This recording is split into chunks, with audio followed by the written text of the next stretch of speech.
वज़ारत उज़्मा में अवाम की खदमत कर रहा था, जब सब कुछ सस्ता था तो मुझे क्यों निकाला। नवाज शरीफ का मरी में खिताब के दौरान सवाल। बोले कि मुझे निकाल कर 1 करोड़ नौकरियां देने वाले को लाए, बिलियन ट्री का झूठ बोलकर बिलियन रुपए खर्च कर दिए। किसी को 50 लाख घरों में से एक घर नहीं मिला। नून लीग मुल्क को दोबारा तामीर करेगी।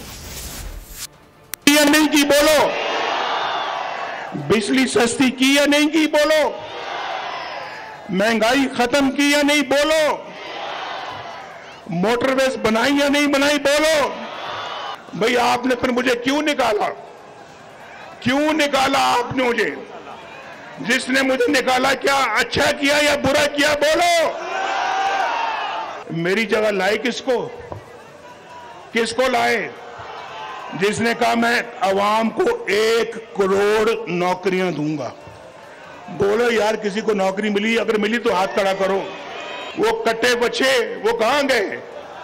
वो मुर्गियां वो अंडे कहां चले गए? बोलो। बिलियन ट्री का कितना बड़ा झूठ बोला और उस पर बिलियंस ऑफ जो रुपए उसमें खर्च कर दिए गए और कहा कि जनाब हम यहाँ पे 50 लाख घर देंगे लोगों को। किसी को घर मिला? बोलो तो बताओ। सब्सक्राइब करें और बेल दबाएं ताकि कोई खबर रह न जाए।